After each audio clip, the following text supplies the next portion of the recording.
ready for this wild card game between the Seahawks and the Redskins. And you look at the temperature, it is unseasonably warm on the 6th of January 2013. And that bottom line, the field condition, messy. Kickers have already changed their shoes. It is a sloppy track. And almost a slip by Hauschka as he kicks it away. And this, Niles Paul on the return. Out to the 20, and that's it. If not for paint, we would be looking at a completely brown field with not a lot of blades of grass. And so the footing will be important to check as we go forward. And obviously for a guy with a bad knee, that's a big deal. You see Robert Griffin, and watching him warm up, Joe, initially he came out, he just had a protective sleeve on his knee, and he didn't look like he was moving around all that well during that time. And then when he came out with the rest of the team, he put on the big bulky knee brace, as you see here. He claims he's healthier than he was last week. We'll see. Starting at the 20, and a toss to the man who ran it more on first down than anybody in the NFL. The rookie Alfred Morris, a gain of 8. And this team does that better than any other in the NFL. Run it on first down, and a big reason why, the group up front. And they are healthy. There were questions about Lichtensteiger at left guard. He's playing with a bad ankle. Trent Williams, Mike Shanahan told you he's our best player, and that's saying something. He's a Pro Bowler at left tackle. And there's Alfred Morris, number 46, a 6th rounder out of Florida Atlantic, number 2 in the NFL with over 1,600 rushing yards. And already a timeout. Washington, first team timeout. Will be a 30-second timeout. You saw those players shoving each other. This figures, Troy, to be a physical game. They got into it last year up in Seattle, and so the first play from scrimmage, they were shoving one another. And with all that action, the play clock started to wind down, and RG3 had to spend a timeout. This is last year, week 12. And the primary players, as you see, Leon Washington involved, but it was D'Angelo Hall and Michael Robinson, the fullback, getting into it. And this is after play number 1. Well, I think you look at these two teams, Joe, and clearly it's going to be a physical game here this afternoon. And which offensive line, which defensive line is going to be able to dominate in the trenches? 2nd and 2. First throw, a completion, first down. Pass is caught by Garcon, and Pierre gets 9.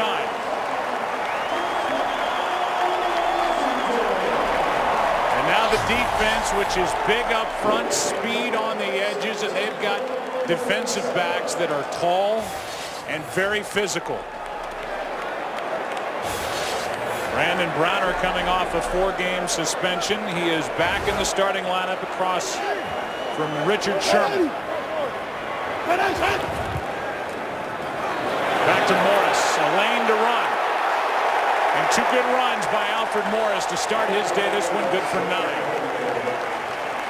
Well, we came into this game, Joe, talking about Pete Carroll and what he said to us as far as wanting to make RG3 beat them. Now, they've given the ball a couple times to Alfred Morris, and he's run the ball well on that first down carry, 9 yards. And so here in the early going, at least, doing a nice job mixing it up offensively and not having RG3 having to do much at all, and already physical on the outside, as you will expect throughout this game. 2nd down and 1. Griffin keeps it. Gets around the block by his tight end Paulson and picks up a first down. Gain of 3. I thought that was a chance. You're going to see Robert Griffin, as he comes off this play fake, he extends it all the way to the sideline. There was a nice lane inside that block by Logan Paulson, and we've seen enough of him throughout this season that when healthy, he would have taken that and picked up a nice chunk of yardage, and he looks like he's running about like he was last week, Joe. That time good for 3 to the first down. That's Paulson in motion. Griffin keeps it. And to the sideline, has a man. That's Garcon. And the former Colts got a first down inside the 25.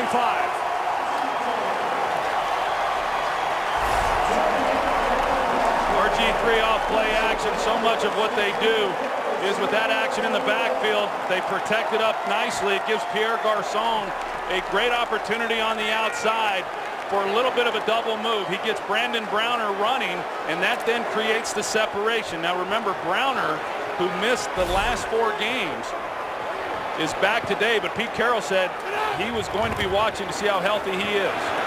Toss to the rookie running right. Morris cuts back down inside the 5.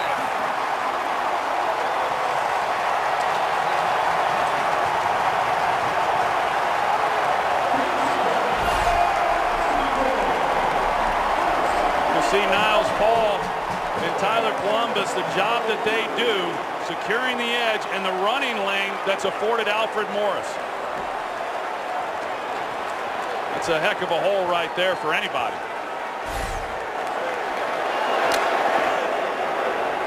Russell Wilson watching it as the Redskins are trying to cram it right down the Seahawks' throat on the first possession.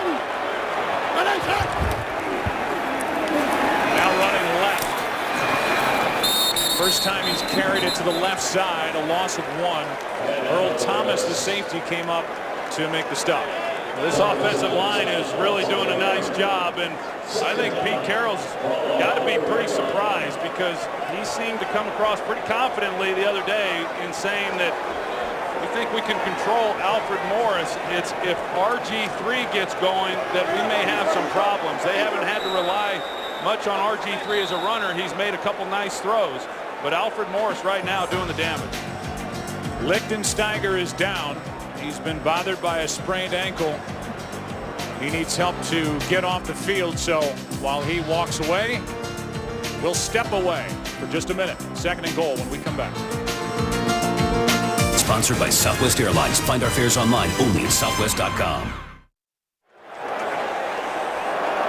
In the history of this great franchise, a history that dates back to the late 30s, 1937. That's what the Redskins accomplished on the ground this year. Franchise record in rushing yardage, and Josh Laribas takes over at left guard for Lichtensteiger. Griffin back across. Incomplete with Morgan making the catch, but out of the back of the end zone.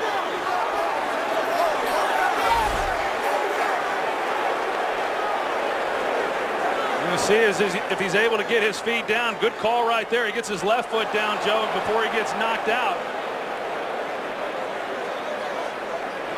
And you see they sprint RG3 out to the right, and somewhat of a risky throw. You always got to be a little bit worried when you come to the backside like that, but it opened up nicely, just unable to get it on to him soon enough to where he could get both feet in bounds. Now 3rd down and goal. Griffin, end zone for the touchdown. Evan Royster.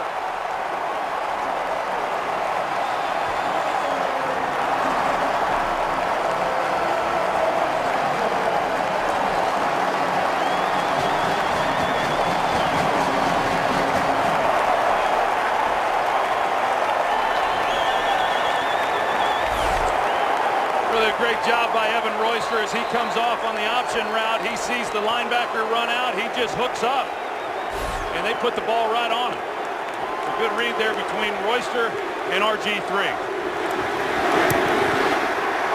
Royster did not have a touchdown reception all season long. 9-play drive, 80 yards, 5 minutes off the clock. So far, so good for number 10, RG3, up by 7. It is sponsored by Bud Light Sports Fan app. Download the app today. First career receiving touchdown as RG3 found Evan Royster. And what a great statement here to open the game for the Redskins offensively. They had only 2 opening drive touchdowns this season. The Seahawks gave up only 2 all year. Fullback hits a line drive. That's Washington, number 2 in the NFL, returning kicks. A That's why he's on the roster out across the 25, knocked down at the 28.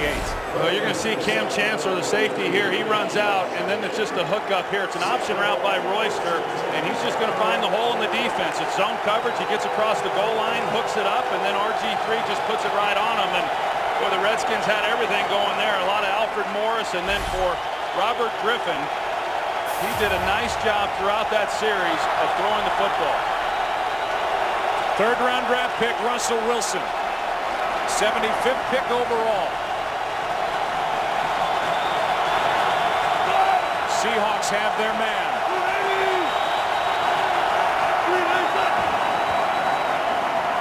He keeps it and wants to go deep. Overthrows everyone. Intended receiver Doug Baldwin, and I like what offensive coordinator Darrell Bevell said about Russell Wilson. He said, I have to, as the play caller, fight the urge to ease him in. I've got to let him play. He's earned it, and he really has. What an unbelievable, almost out of nowhere story for number 3. I think they learned that throughout the season. They tried to ease him in early in the year. They were inconsistent offensively, and once they kind of cut him loose, he has played exceptionally well. They did not want to hold him back coming into this game.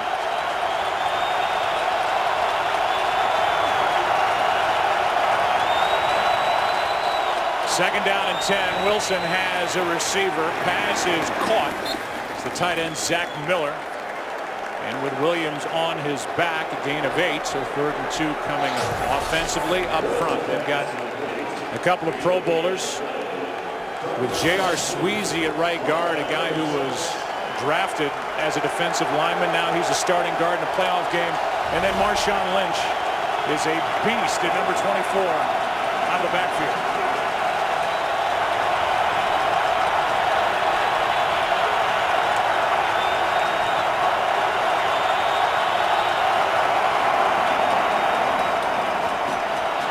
Wilson in trouble. Down he goes. London Fletcher.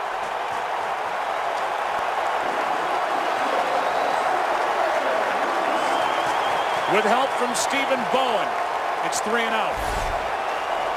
London Fletcher here off the edge. You see the discipline that this defensive front has, and they just keep playing. And as we know, Russell Wilson, once he tries to break contain, he becomes awfully dangerous. And now standing job defensively after the offense goes down and scores, forcing a 3 and out. Ryan the punt. Crawford slides down and has some room. Good field position for the Redskins. Gresham downfield to make the stop. The defense for the Redskins. A good start on that side of the ball. They have it up 7. Today's game is sponsored by Nissan, innovation that excites. By Burger King, come celebrate 55 years of the Whopper sandwich at Burger King with the return of the Angry Whopper. And by Liberty Mutual Insurance, responsibility. What's your policy? Well, this crowd is charged up. This organization has been revitalized by number 10 and number 46, the running back Alfred Morris behind him.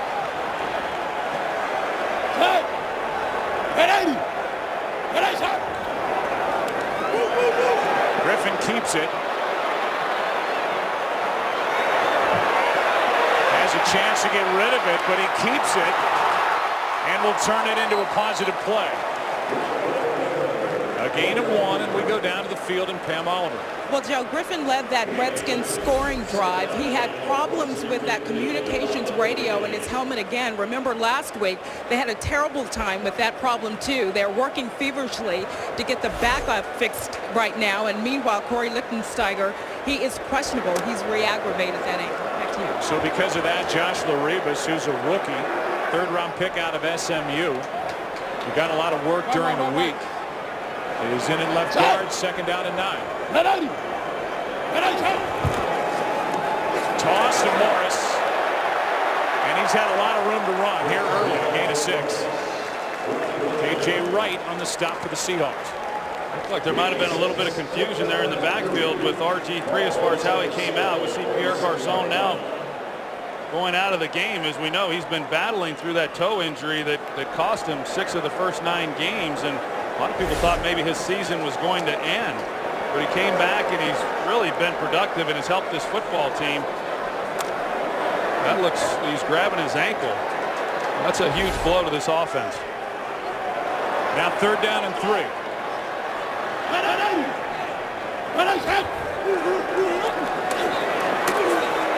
Griffin finds his man and has got a 1st down with Moss. A gain of 10.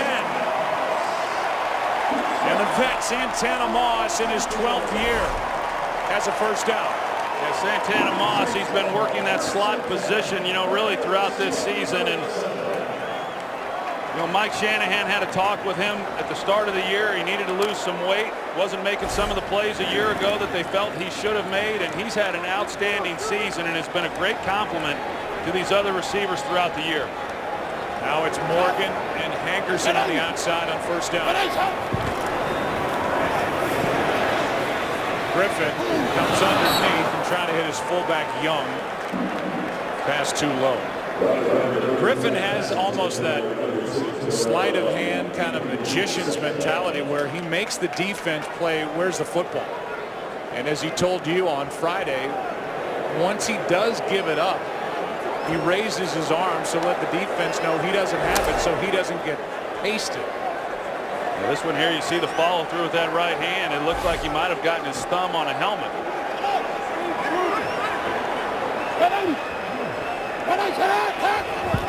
Garcon back in the lineup, and there was movement up front, and it's going to be against Seattle.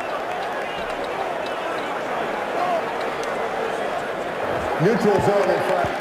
The 69 defense. 5-yard call for still 2nd down. For the first time starting in the wild card round, it's an all-star crew, and it's led by Pete Morelli, who is the referee, and so it's an interesting formula they have in the NFL. Guys work all year long with one crew, then they get into the big game and they're working a playing field with all these guys running around with people they're not used to working with. Yeah, it seems a bit counterintuitive, doesn't it? It does. 2nd down and 5 after the offside. There is that sleight of hand, and Griffin's got a 1st down. Ball comes out, picked up by Young, but they marked him down with a gain of 7. It's a little bit like what we saw last week. You know, I mean, clearly Robert Griffin does not have the burst that we're accustomed to seeing from him, but yet he's having some success still running the football. I mean, even here now he's got a lead blocker, but he's still running away from people. Saw that fumble at the end of the play. He did fumble it 12 times this season, but lost only 2.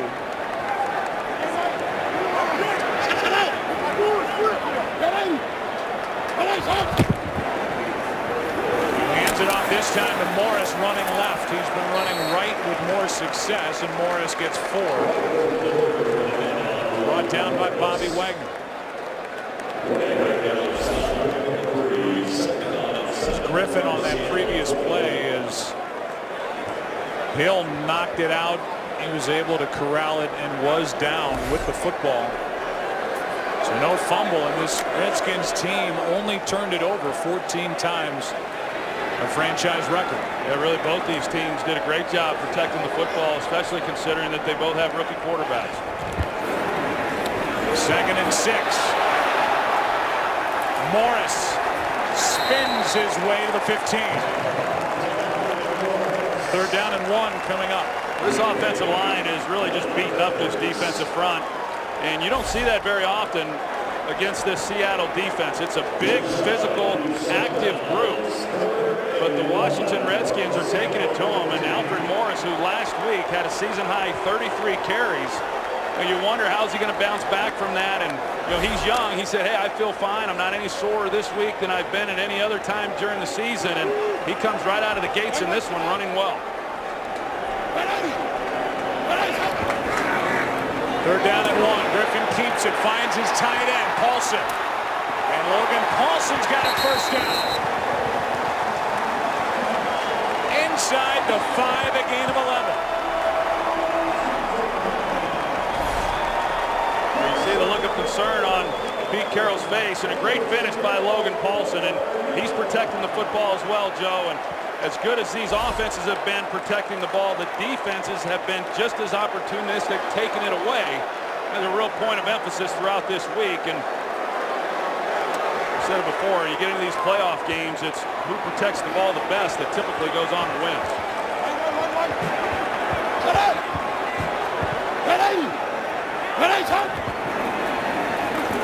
Again, Griffin rolling to his right. Was looking for Hankerson, comes underneath, and the pass incomplete for Garcon. And now Griffin is really slow back to the huddle. Yeah, you see the limp, and you know, sometimes having worn a brace, sometimes that brace slides, and so it creates some problems. But it looked to me, Joe, just by the way that he went to the ground, that it's more than just a shifting of the brace, that you know, he's clearly in some discomfort.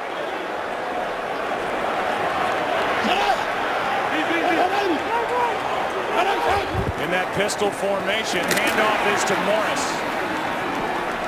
On 2nd and goal, no gain, Cam Chancellor, the first guy there. Well, Griffin sprained his knee in the game week 14 against the Ravens.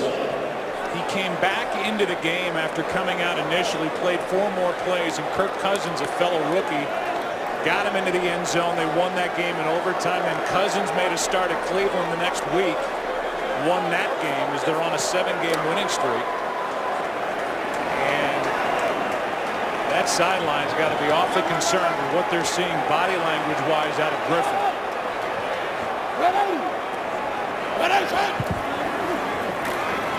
Quick set up and throw, touchdown Paulson.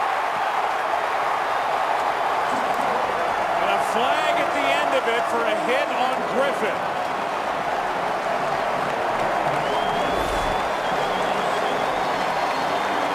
At the end of this play, you see the hit there, but Logan Paulson, who's lined up at the tight end position, he comes off the ball, and Cam Chancellor, looking into the backfield, just turns him loose. After the touchdown, personal foul, number 47 on the defense, unnecessary roughness, hitting the quarterback. The touchdown is good. Penalty being forced on the kickoff. It's Bruce Irvin who hit him. They said 47. But the concern now is how healthy is that knee. Well, if the Seattle defense doesn't start playing it a little bit better, he's not going to have to do much anyway. I mean, with Alfred Morris and the way that he's been able to throw the ball. Griffin with 2 touchdown passes, both on 3rd down. One to Royster. This one to Logan Paulson, and Russell Wilson's got to get to work. What an impressive start for the Redskins offensively, and Logan Paulson, who had only 1 touchdown reception all year, is into the end zone. Both touchdown passes on 3rd down. 3rd and goal, that's 14-0. Redskins on top, and the Seahawks will start at the 20. Mike Shanahan, head coach, talking to RG3, who exited the field moments ago. Seahawks have it, down 14. Pete Carroll in that Seahawks sideline trying to figure out some way to slow down this train. The Redskins up 14-0, and they're going to try and run it with Marshawn Lynch, just their 4th play from scrimmage. 3 passes, now a run, and Lynch gets 4.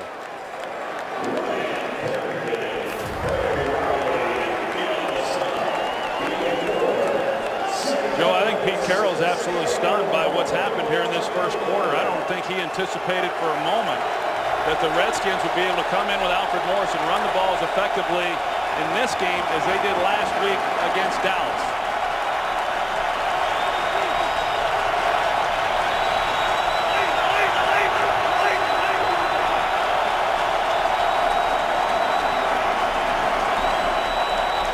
Second down and 6.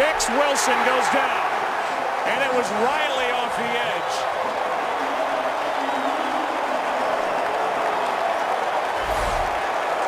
Well, good coverage across the board, and you see that Riley comes off the edge. They try to come off it with Russell Okung, the left tackle, but he's late getting there. And here you've got Russell Wilson believing he's going to be protected, but the coverage down the field was outstanding by the Redskins. Sacked twice, now 3rd and 12.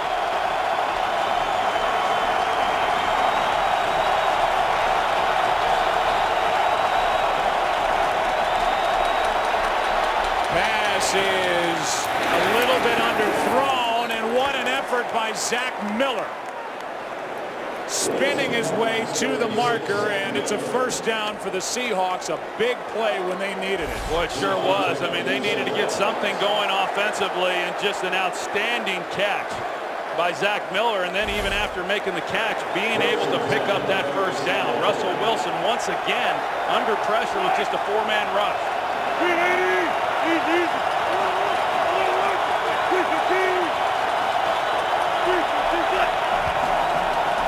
Here's Lynch right side. Nothing. Kedrick Golston underneath to make that play. That'll be it for quarter number 1. Start could not have been any better.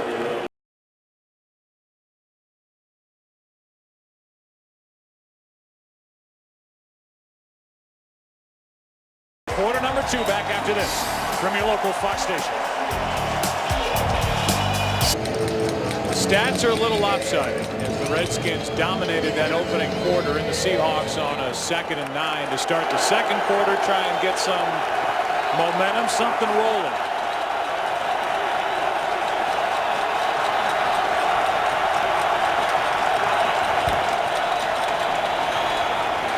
No handoff as Wilson keeps it, and Russell's out to midfield. So showing a little bit of what a healthy RG3 can do as they have that read option, and Russell Wilson kept it, picked up 19. Well, yeah, and you're going to see Russell Wilson. It looks like he's reading it and really kind of misreads it, because Perry Riley, he scrapes at the linebacker position. He's waiting for Russell Wilson, but he wisely gets right in behind Marshawn Lynch, and there's essentially a lead blocker for him. So out to midfield.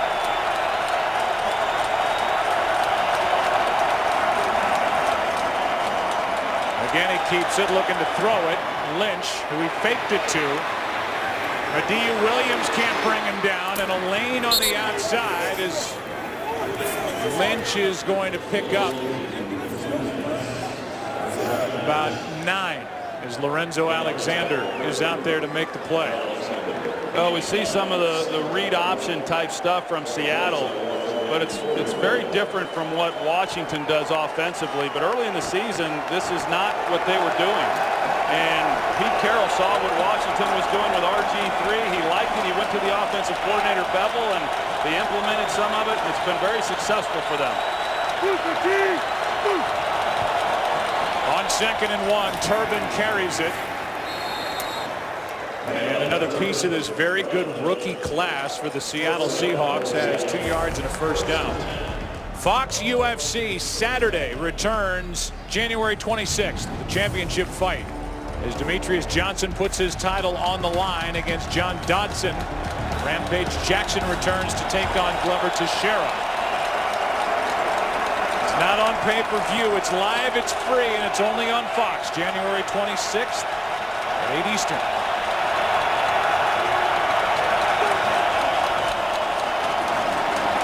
Wilson, good protection. That ball comes out for Rice, incomplete. Griffin was back there with D'Angelo Hall, and Cedric Griffin, who's back. And now they're going to overturn the call, and they got it right. Yeah, it's an excellent job by Sidney Rice in getting his feet in bounds. One, making the reception, but knowing exactly where he was on the field, and a heck of a throw by Russell Wilson as well. And now everything's late because initially they said incomplete. One official came down and overruled the other. Trying to get a quick snap so there's no review. Turbin carries it and gets 3, but that looked like a good catch in the proper change of the call on the field. Well, this is a nice drive right here by Seattle, considering the way this game began, to be down 14 points and, just trying to settle in. As you see the catch and the officials get together, and for this all-star crew that you talked about, Joe, they do a nice job of getting the call right. 10th play of this drive, down by 14, 2nd and 7.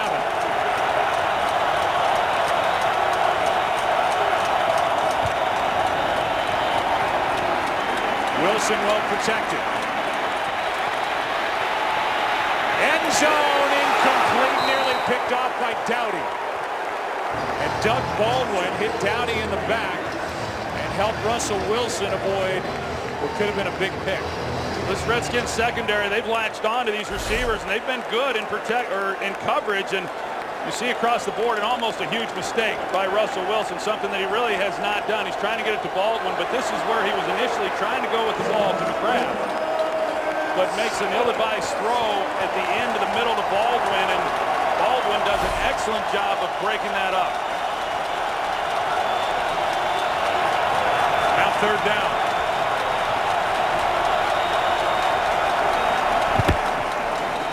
It's going to be made a little tougher after a delay of game. Prior to the snap, delay of game. Offense. 5-yard penalty, 3rd down. That was close, but it looked like a good call and something that the league has called much tighter here in 2012 than in the last few years. Well, on that last play, Joe, defensive coordinator Jim Haslett, he was bringing an all-out blitz with no help on any receivers. See what he does here now, that it's 3rd and long.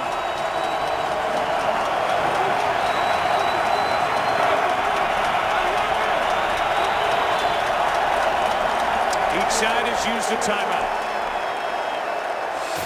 So we'll use one. Take a break, come back. 3rd down and 12 when we return. Today's game is sponsored by T-Mobile, nationwide 4G coverage from coast to coast. By DirecTV, if you call yourself a sports fan, you gotta get DirecTV. And by Subway Restaurants, power up with a surprisingly low-fat turkey melt today.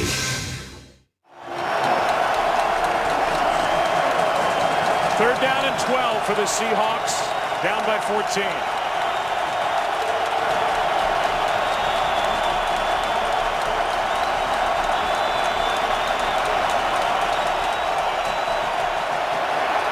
Back of the end zone and thrown away. Incomplete, it's 4th down, and the Seahawks will attempt a field goal. Sidney Rice, the closest one to it. Yeah, once they got to 3rd and long, Joe, it was going to be awfully difficult knowing that you essentially had to score a touchdown. Could have picked up a 1st down.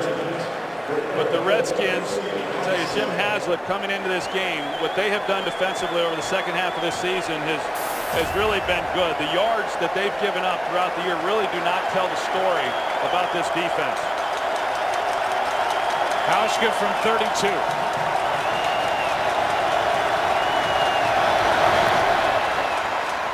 Seahawks have their first points of the day.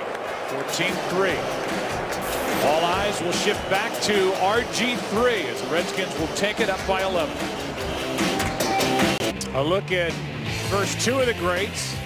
Played quarterback in the history of this organization. Slinging Sammy Baugh from 37 to 52. Sonny Jurgensen, mid-60s to the mid-70s. We're leaving out some of our favorites, like our friend Joe Theismann, who we typically see every time we do a game here. And then RG3, who is a rookie this year. And there's our good friend, Mr. Jurgensen, who holds court outside this booth watching games, chewing on a cigar every time we visit Landover. Here is Niles Paul on a couple of hops.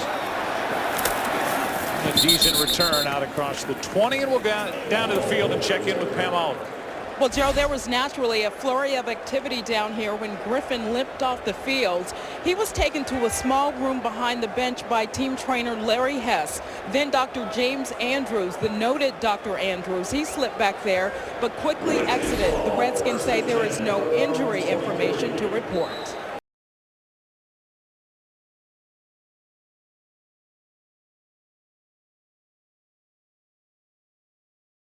G3 and his injury on December 9th when he was hit. That leg was exposed, and he sprained the knee in a game here against the Baltimore Ravens. Griffin keeps it and has it knocked out of his hand. Penalty flag is down on the play. It's recovered by Chester, knocked out by Clemens. There's a flag downfield.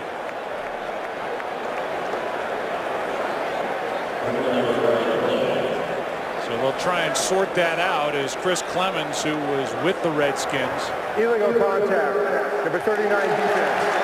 5-yard penalty automatic. First down. Here it is on the outside with Brandon Browner, and that's where they got the flag, is when he got fooled. And here's the strip on the back end with Chris Clemens. But Brandon Browner, as I said, he's been out a month, and Mike Shanahan's well aware of that. Now he's susceptible to some double moves. We've already seen Garcon get one completion on him because he is such a big physical corner, and they're testing him out to see if in fact he is a little rusty, and so far he has shown that he is. So it's an automatic first down. It's Alfred Morris, and he is just alone carrying it out to the 35. So the story breaks today, and there's some discrepancy as to who actually cleared RG3 on December 9th to come back into the ball game in return for 4 plays before Griffin checked out of the game. Mike Shanahan, as head coach, said he let Griffin return with the blessing of Dr. James Andrews. Meanwhile, Andrews said he never cleared Griffin to go back into the game because he never even examined him. And then later in the article says, I'm the one that shut him down that day finally. And he's been a nervous wreck letting him come back as quick as he has. As Morris carries it over the right side. Wagner in on the stop with Red Bryant to gain of 1. Well, Joe, I mean, we don't know exactly what transpired there on that sidelines at the time of the injury, but I have a hard time believing that head coach Mike Shanahan would put the franchise at risk unnecessarily.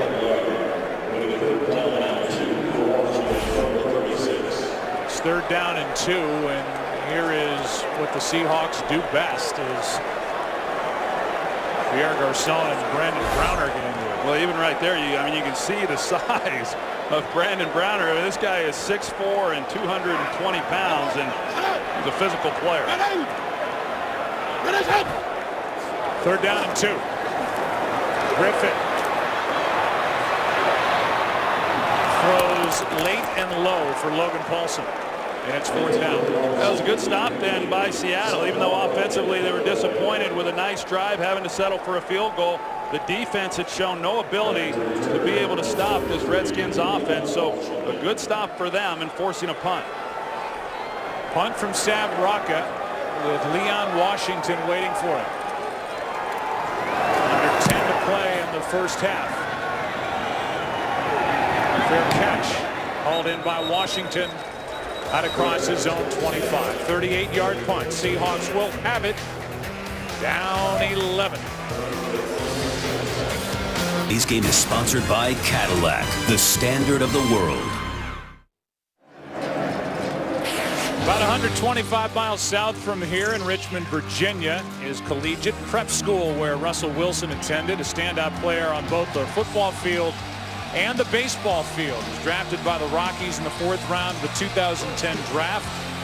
Played 61 games in A-ball, was invited to big league camp, but he knew when he wanted to put that baseball career on hold to go play one more year at Wisconsin, that this was his first love. The Seahawks are glad he did and glad they got him. As Marshawn Lynch, trying to break loose, is out to the 35, a gain of 8. Well, you look at this game up to this point, Joe. Seattle has not really been able to get the running game going. It's the best run so far with Marshawn Lynch. And as we know, Seattle, both these teams really, they run the ball more than anybody else in all of football. And everything that they do is based on their ability to get Marshawn Lynch going and get that defense to honor that and then try to get some big plays down the field in the passing game.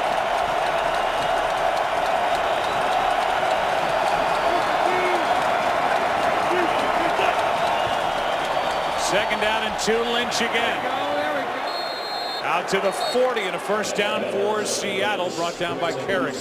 Yeah, this offense throughout the year has run the ball well, but you look at what they've done over the last 5 games. It really is remarkable, averaging over 210 yards a game rushing during that time. And Darrell Bevel, the offensive coordinator, has really done a nice job taking advantage of the skills that they have of running the football and then also the things that Russell Wilson does so well.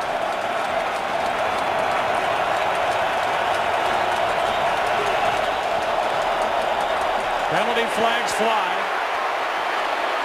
Wilson is going to duck out of bounds after avoiding a sack. Dia Williams with pressure, a gain of 4, will check the flag.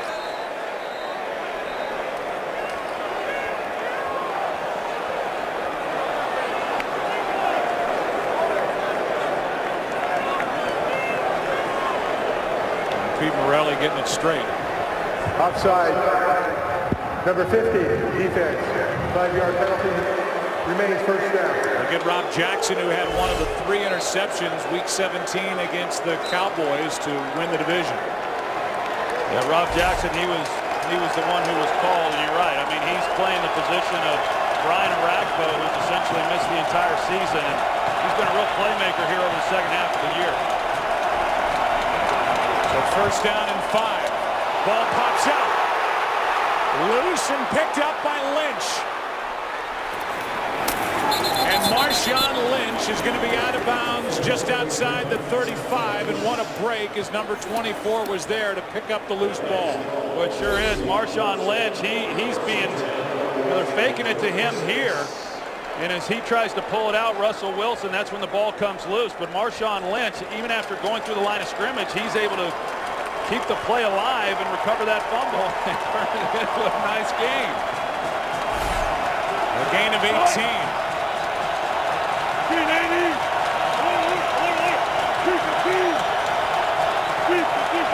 First down at the 36, Turbin.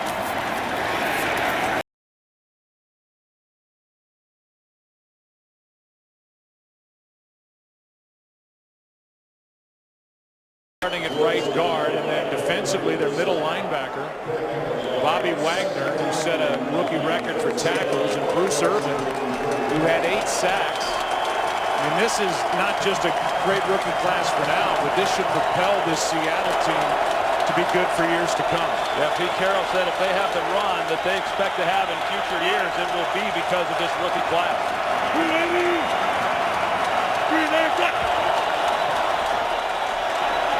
Wilson finds his man, and the catch made by Robinson, the fullback. A nice play on second down and 9. Dowdy on the stop, and a 19-yard catch and run. Washington on the back end is doing such a good job in coverage, and Russell Wilson with pressure, he's able to get outside the pocket, but then they turn Michael Robinson loose, and he wisely comes underneath. But the Redskins have been very good at covering the receivers down the field and not really giving Russell Wilson a lot of good looks.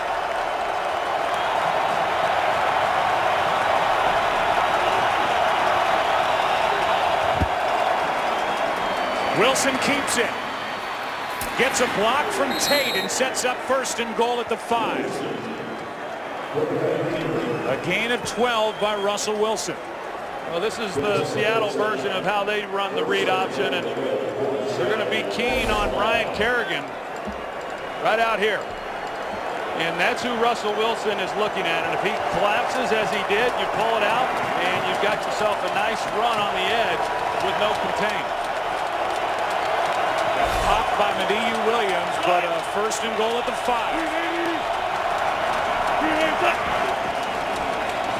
Lynch, nothing.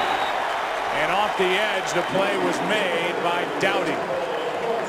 Let's go down to Aaron Andrews. Joe, you've got a situation down here with the Seahawks kicker. Stephen Hauschka was getting taped up during that drive, his left ankle. Now he does kick with his right. He came over here trying to warm up, and he ripped off the tape. Hunter John Ryan's been practicing. Hauschka's warming up again. We'll see who goes out there if needed. It's second and goal.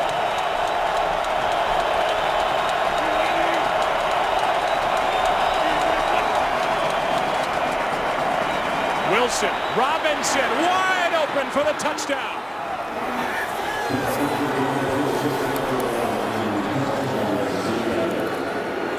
Two touchdown catches during the regular season for Robinson, and that was a big one from Russell Wilson. Just a busted coverage by the Washington Redskins. You're going to see Reed Dowdy, who made the play on the previous down. He again comes on the blitz, but they turn Michael Robinson loose. Josh Wilson on the outside. He goes with the tight end. Nobody comes off of that and covers Robinson, and an easy touchdown. The answer to Aaron Andrews' question is Hauschka will come on to attempt the extra point.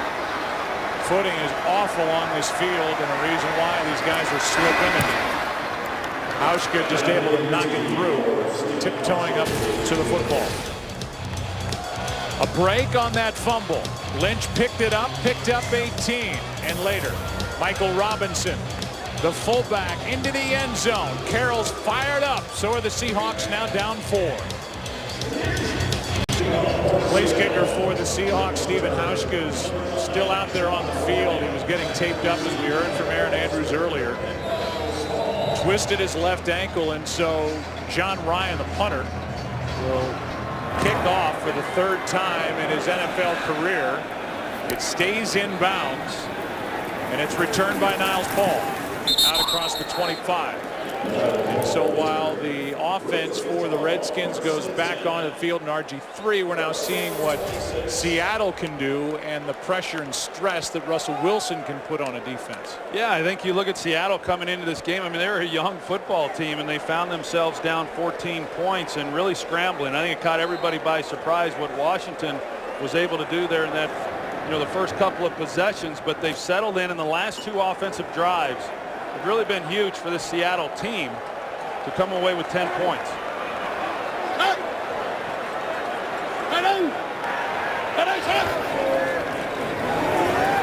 Toss to Morris running right. Alfred out near the 29, brought down by Wagner. Hauschka is going to walk off the field. We talk a lot about RG3, and rightfully so, but you kind of wonder where this team would be also if they didn't have Alfred Morris. And you talked about the rookie players that Seattle has and their contributions. I mean, these 2 guys, both NFL Rookie of the Year candidates, 6th-round pick. It's really been remarkable. Mike Shanahan's had that golden touch with running backs. Aired out. Garcon, and picked off. Intercepted by Earl Thomas. Morgan on the tackle, but the first takeaway for the Seattle defense, and it's Earl Thomas. The Pro Bowl safety, as that ball was up for grabs and fluttered out of the hand of RG3.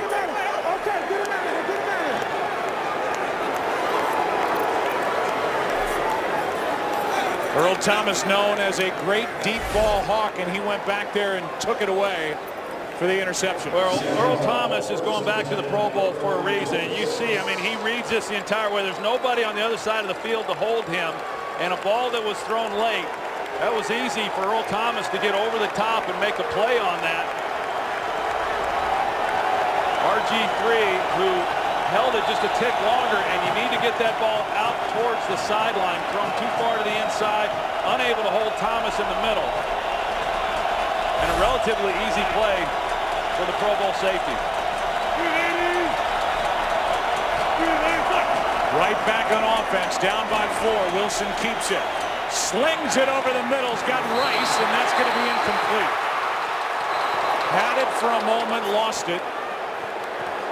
Incomplete from Russell Wilson. One of the few times in this first half that there was actually some separation in a place for Wilson to go with the football. A ball that's high with Sidney Rice, he makes those catches, and as he's trying to come down with it, he's unable to haul it in. Total switch from the opening quarter, which was dominated by Washington. 2nd and 10.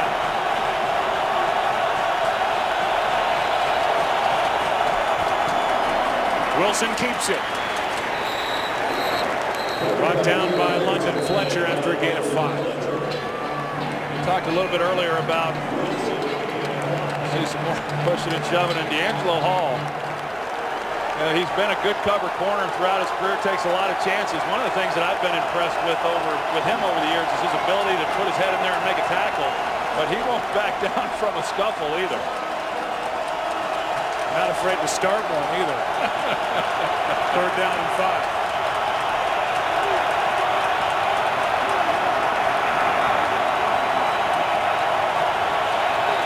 Redskins showing blitz. They come. Wilson completes for the 1st down. He got Baldwin and just able to get it away as that blitz was right in his face. Doug Baldwin does a nice job of just getting off the ball, getting to where the 1st down is, turning around and picking up the 1st down. And Doug Baldwin, an undrafted free agent a year ago, led the team in receptions. Has had to battle through some injuries this year, but he's making more contribution to this team here in recent weeks. Josh Wilson got there a step too late. 1st down, Seattle. Good protection, wide open, left alone over the middle. There he is again. Baldwin makes a move and slides down at the 30. And we are at the 2-minute warning. And this 33-yard completion from Russell Wilson to Doug Baldwin sets up Seattle down by 4. In comparison of the 2 quarterbacks, Griffin has the only interception but 2 touchdowns. After a 14-0 lead, Seattle's put up 10 and they have a 1st down at the 30. 2 minutes left, 2 timeouts. So they can run it, and they do with Lynch. And Marshawn Lynch carries a couple of tacklers for 5. Well, it's generally what happens. You come out and you're a running team and the defense is cranked up and it's hard to get those yards, and then things start to loosen up a little bit. We're starting to see that a little bit more, and they're having a little more success throwing the football as well. We saw the big play to Doug Baldwin right before the 2-minute warning. They just completely turned him loose in the middle of the field.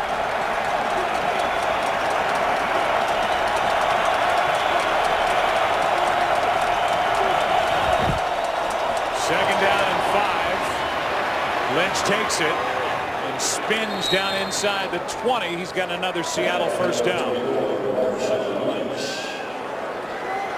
Marshawn Lynch was traded to Seattle 4 games into the 2010 season. According to Pete Carroll, it was the persistence of general manager John Schneider that got him, because Buffalo said no 5 times before they finally said yes. Pete Carroll and John Schneider, they've made a pretty good team here over the last 3 years and how they've built this roster. From the 19, Wilson keeps it, fires it for his tight end, and it's dropped by Anthony McCoy. And that big body had some room to run, and a full head of steam didn't make the catch. Well, he did, and Russell Wilson had some room to run as well. I thought that's what he was going to do, but McCoy flashes out in front of him, so he gives him an easy ball. They just unable to catch it, but had Russell Wilson had tucked it, he had a whole lot of open field also, because on the outside they were in man coverage.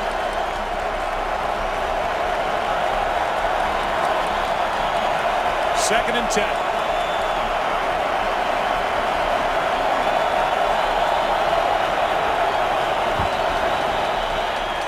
Lynch making the most of it. Fletcher wraps him up. And a timeout taken by Seattle after a gain of 3. Here's Kurt to tell us what's coming up at halftime. All right, thanks, Joe. Coming up on the Visa Halftime, Terry, Howie, Michael, and Jimmy will break down this wildcard matchup. And our own Jamie Maggio talks with Ray Lewis as the Ravens win in his last home game. We'll see you on the Visa Halftime Show. Joe, Troy. I couldn't read the sign. I couldn't either. From Howie, I tried. Saw Terry there weighing his food. That's what he does at halftime. He weighs his food, even ice cream sandwiches. Oh, Howie changed his pick. He didn't pick Washington. He said, I really meant to pick Washington. Well, Seattle, after, as I said, getting off to a tough start, they have really settled in, and they're starting to resemble a little bit more of the team that we saw throughout that regular season. 3rd and 7.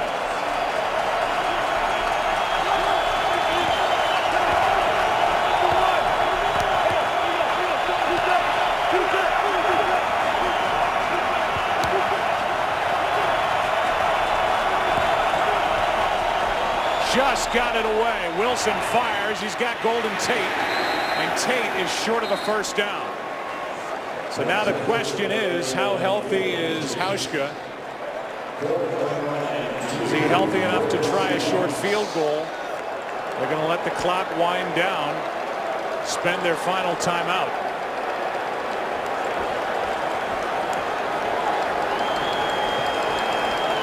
It'll be 4th down and 2, and a 29-yard field goal try for Hauschka or John Ryan, who, by the way, has never attempted a field goal in the NFL. He kicked off moments ago for just the 3rd time in his NFL career. But he's also the holder, so there's plenty of drama here for a 29-yard field goal to make it a 1-point game. Well, plenty of drama here, and then plenty of drama as we move in and through the second half. As you know, it hasn't been the case in the other wild card games, but oftentimes these playoff games come down to a kick, and you wonder exactly what his range may be. We saw him on the extra point just basically take one step and boot it through. It's his plant leg and the bad left ankle that he twisted earlier. Got it. And it's a 1-point game at the half. The Redskins put up the game's first 14 points, all coming in the first quarter. The Seahawks have answered with 13 of their own, all in the second quarter.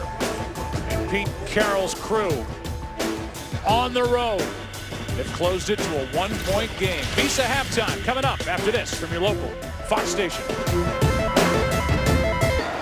A good one on this wild card weekend as the Redskins lead by 1 as we start the second half. Back to the interception. Yeah, you go back and you take a look at Earl Thomas on the interception and the ground that he's able to cover. One of the reasons is because Josh Morgan was on a crossing route. Really somewhat of a misread there by RG3. But the question really is, Joe, how is the knee affecting RG3's ability to throw the football? You can see he pushes off with the right foot or the right leg, but he doesn't follow all the way through with it. Now, last week he struggled against the Cowboys throwing the ball. How much of a factor was the knee? He says it wasn't, but that certainly has left as a question as we move into the second half. You can follow your favorite team all season long. Just go to iTunes.com/NFL. So we watched Griffin warm up before the start of the second half, and his backup, fellow rookie Kirk Cousins, was warming up and had some urgency to his throws. Kickoff by Forbath is picked up by Washington. Always a threat. And Washington is out across the 30 for a report down from the field. Let's go down to Aaron Andrews. Well, Joe, you and Troy mentioned at the beginning of the game, Pete Carroll told us yesterday they planned on just going after RG3. I asked Coach Carroll coming out of the half, does that change now that we see RG3 struggling out there with the knee? He said, let's keep getting after him. He also feels like they've really matched Washington's speed. And we just saw Stephen Hauschka tried to kick off here, and he did make a 45-yard kick. He still is limping, though, on that left leg, guys. Yeah, noticeably. Not moving around well at all, but 2 for 2. In the field goal department today.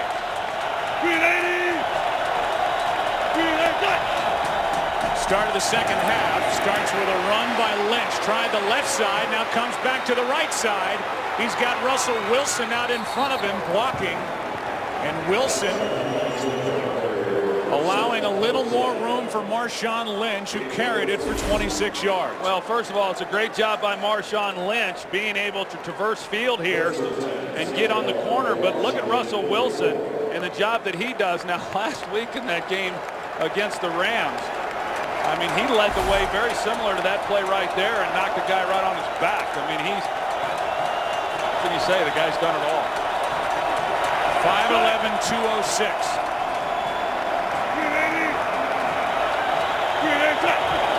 Turbin in the backfield.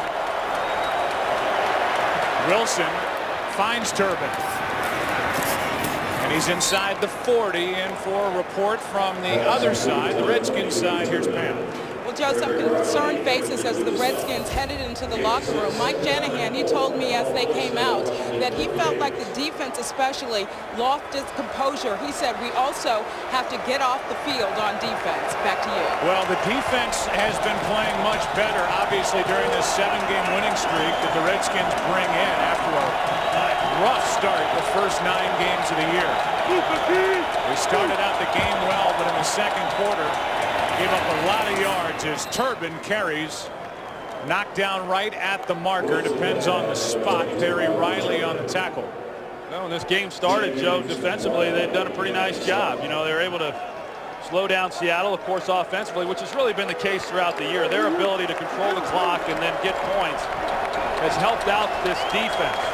But the way that Seattle has come off of the start of this game and moved the ball to score before the half, and now to start this half, moving the ball has got to be real concerning for Mike Shanahan. It's 3rd down and 1. Lynch is on the sideline. Limped off a moment ago after that carry to set up this opportunity. It's the up back Robinson, and he's got a 1st down. And Lynch will check back into the game.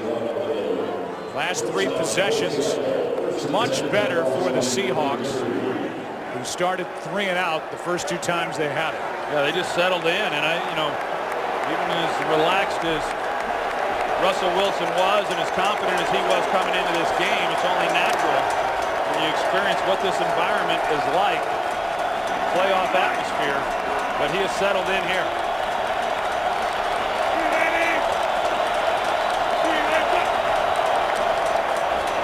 Wilson keeps it to the sideline. Dangerous throw, and it's Golden Tate with a 1st down just inside the 17. Yeah, you're right, Joe. It was a dangerous throw. He's on the opposite hash mark, and he's throwing that all the way across the field. And if he doesn't get that out on the sideline and away from the defender, there's a chance that thing's going to be intercepted by Josh Wilson. But great job by Golden Tate of hauling that in.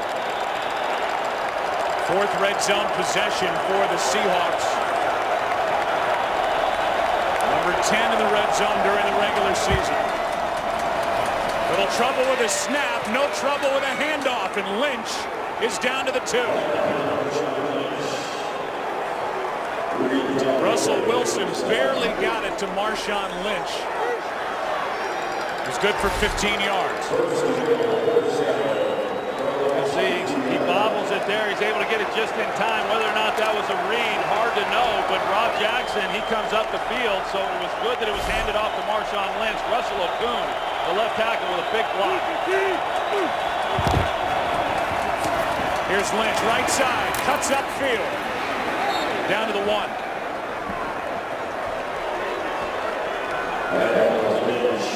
Second down and goal as London Fletcher came up to make the stop. And the story is old, but no less impressive with Fletcher. 241st consecutive game. A guy who's never missed a game since he went to St. Louis out of tiny John Carroll. London Fletcher, he's been playing so long, I played against him back in 1998. 2nd and goal. Here's Lynch. Ball comes out. Washington has it.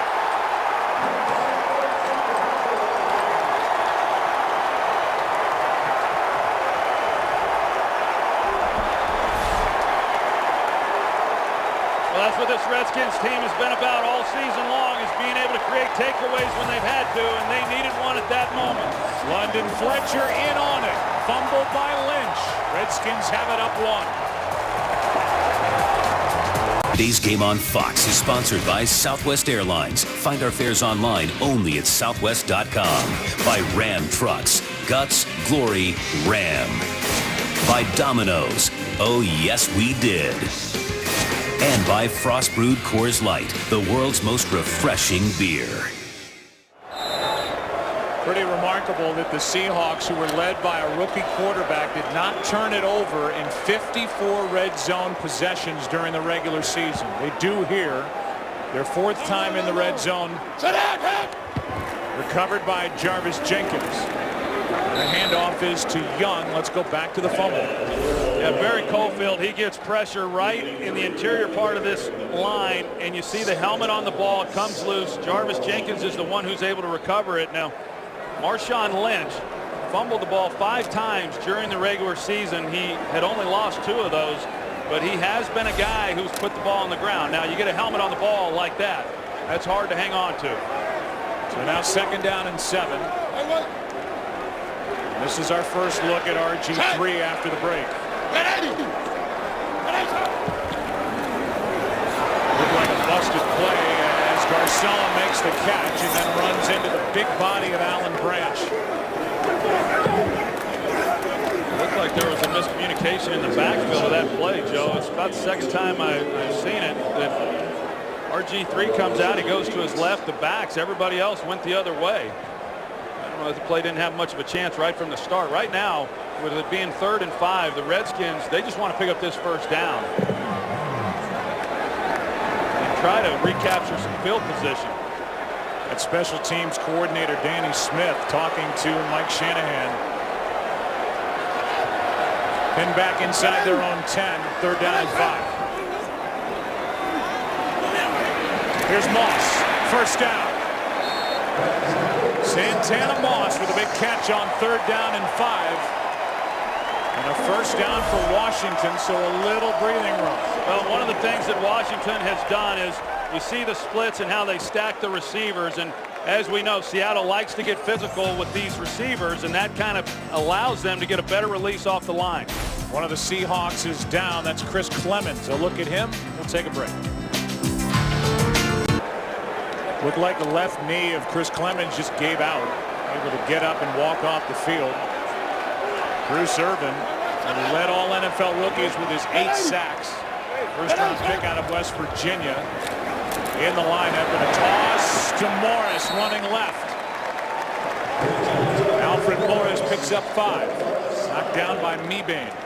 Yeah, that offensive line just gets that defense moving, and Alfred Morris, he finds himself a little lane. And he said one of the things that he had to learn in the NFL was that you don't have a lot of time to make many moves, because of the speed of the game. He said it's a good thing for him because he didn't have many moves to begin with. This Redskins line has held up really well, even with Josh Laribas, the rookie, in at left guard for Lichtensteiger. 2nd down and 5. Now Morris cuts upfield and has a 1st down. Troy, I know you believe this is a quarterback's league, and it certainly is. But when you have a running game that you can rely on to pick up yards at this time of year with the lead, 2nd half, there's nothing like it in this game. Well, I benefited from a guy that could run the football pretty well in Emmitt Smith, so I know what you're talking about. And they've been able to do it a lot of different ways, and Robert Griffin certainly is a big part why this offense leads the league in rushing. But I think what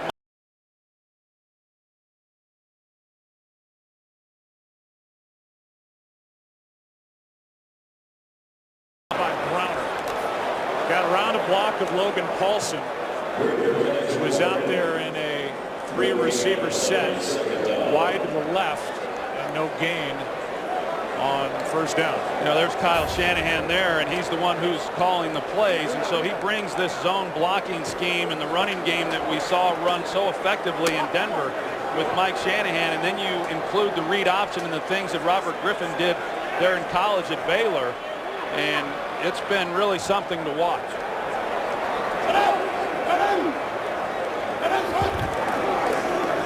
Toss to Morris, running right, and a good play made by Branch. He drove Chris Chester right into the backfield, and Alan Branch made the play, lost to 1. He's right in the middle. He works through Chris Chester. Looks like he might have got tripped. Alfred Morris, you see, as Branch is trying to get through Chester and the cutback there, and Alfred Morris just wasn't able to avoid the legs.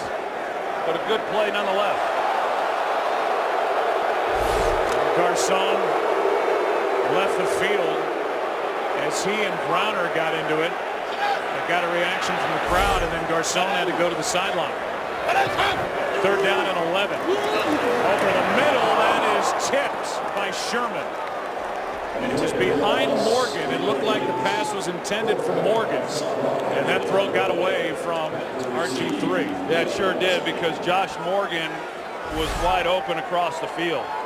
And a throw that, you know, just wasn't even close. But that should have been an easy completion, and then they pick up the first down. Instead, it's a punt from Sabraka.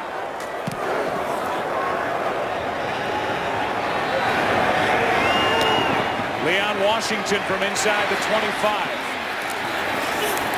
That play was made by Niles Paul. 6 yards on the return. And the two teams start to push and shove yet again. We're in a timeout. Seahawks will have it. Down by 1. That's us. Pleasant night in Landover, Maryland. This Redskins defense has allowed only 20 points per game during their 7-game winning streak. 13 so far in this wild card playoff game. Seahawks down by 1. Wilson looking for somewhere to go with it. Finds Golden Tate on the sideline. And the former Notre Dame star is good for 8. When every play matters, turn to NFL Mobile for coverage of every NFL game. Call ** NFL to get it for just $5 all month long. 2nd and 2.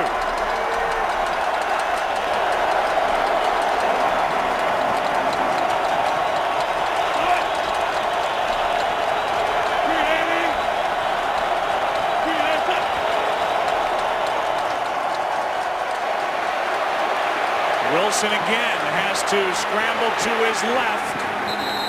Dowdy's the one that made that play. Wilson trying to get back to the line of scrimmage, lost one. 3rd and short coming up. You know, 2nd and 2, it's a pretty good down to try to take a shot, you know, and see if you can run play action. It's exactly what Seattle decides to do, but once again, Washington, they cover it up pretty good. They're on the back end of it, and Russell Wilson loses yardage, and that one is really inexcusable. You just got to get the ball out of your hands.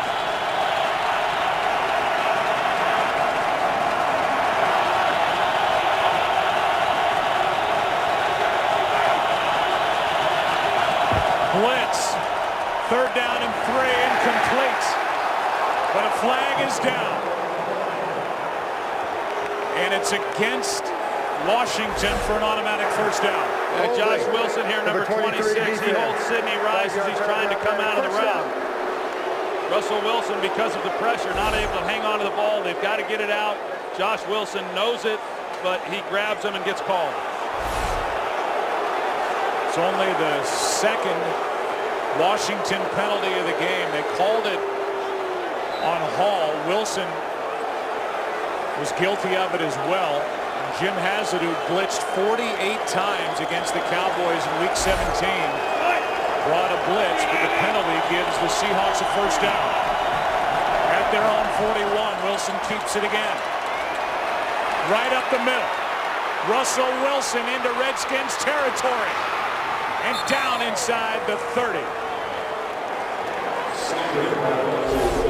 We saw Chris Wilson trying to calm D'Angelo Hall down. I think D'Angelo Hall is anticipating a little bit of help, but Sidney Rice runs right by him.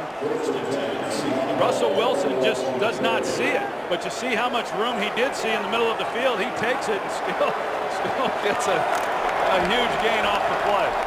That's a season-long 28-yard run by Wilson. First down at the 30.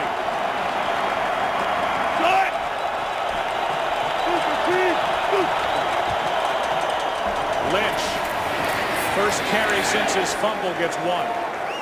Remember, while the Seahawks trail by 1 and they're theoretically inside field goal range already, they have an injured kicker in Steven Hauschka, who's been limping around with a bad left ankle. Well, we heard Aaron Andrews report that, you know, they're at halftime. Hauschka was making 45-yard field goals, which was really somewhat surprising for me to hear because of just watching him walk off the field there at the half. He was not moving well at all. 2nd down and 9.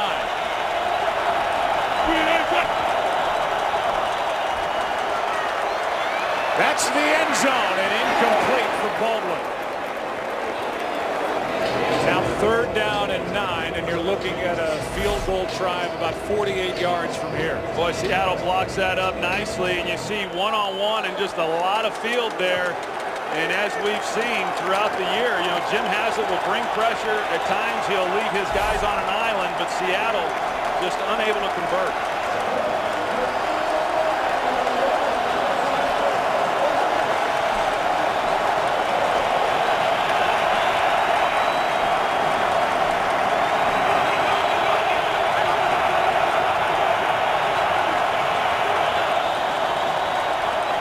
Blitz again, and they get home. They're going to say that Wilson was in the grasp and eliminate the catch by Turbin. Josh Wilson was there to bring down Russell Wilson, coming on another blitz. This time they bring Josh Wilson inside. See Jordan Pugh, he takes it outside, and then they bring Wilson in the middle. He's the one who's able to get home and get to Russell Wilson. So a nice call by Jim Haslett with, once again, their pressure package and forcing Seattle to punt the football. A loss of 9 on that big sack by Wilson, who had 1 during the regular season. And that drives the Seahawks clearly out of field goal range. Delay of game now. Delay of game. Offense. You know, last week, Joe, Jim Haslett brought more pressure than he had brought throughout the entire year against the Dallas Cowboys. He challenged those defensive back, in particular D'Angelo Hall on Dez Bryant, and he's challenged them again here in this game. And for the most part, they have done a beautiful job. Crawford waits for it. Redskins declined the delay of game penalty. See how good Ryan is at downing it near the Redskins end zone. That came really close to hitting a Redskins player, and they're going to throw a flag at the end of the play. Almost hit Crawford, but he wasn't alone. During the kick, holding. Number 53 of the receiving team, half the distance to the goal. 1st down. Timeout. They get Brian Keel for a hold. So the Redskins are backed up. Awfully close to touching Griffin. It missed him. Skins have it up 1. Drive for the Seahawks stalls. Punt and the penalty marks it just outside the 5. And the Redskins offense, which couldn't be stopped the first 2 times it had it, has been almost entirely stopped by this good Seahawks defense, which ended the season ranked 4th in the NFL. 1st in points against. And Robert Griffin III is going to be swallowed up back at the 2. Alan Branch is there for Seattle, loss of 4. We mentioned earlier this defensive front, how big they are. And really, they've just got the speed rushers, Chris Clemens, who we saw go down, and then Bruce Irvin. But for such big guys, they're pretty athletic. And they're able to move the pocket a little bit, and they're able to then to get to RG3. And, you know, really outside of a big gain down the field earlier to Pierre Garçon, they've just not really been able to get anything in the passing game. They're sacked for the first time. It's 2nd and 14. Fake the handoff, and Griffin comes to the sideline. There was Trufant underneath it.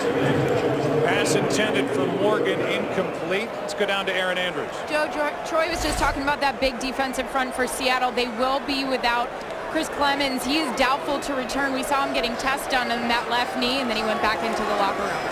Looked like it just gave out on him. So a guy who had 11.5 sacks during the regular season looks like is lost for the rest of the day. And it's 3rd and 14.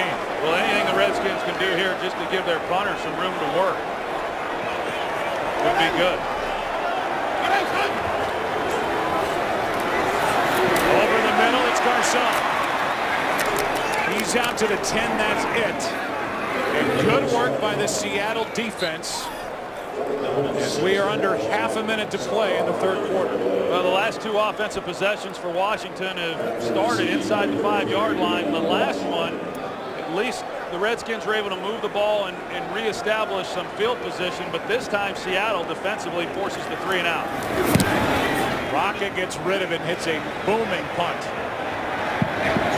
Good punt by Rocca. As RG3 has thrown in this game for just 84 yards. That was a 53-yard punt by Sam Rocca. Seahawks have it yet again. 4 seconds left in the quarter as they trail by 1.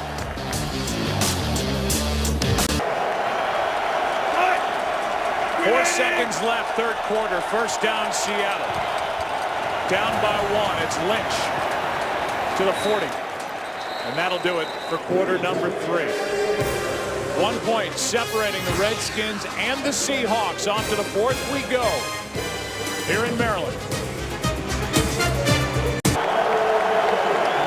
Little different looking Pete Carroll than the first 2 times the Redskins had it. Seahawks have been able to move the football the last 5 times they've possessed it, but have had only 1 touchdown.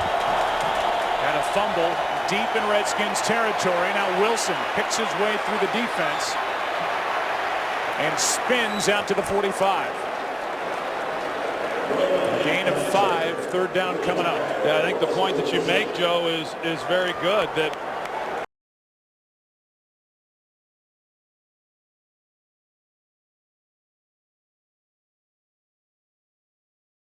defensively throughout this season. We saw RG3 there on the sidelines, and to this point he's been a non-factor in this game. Third down and 2.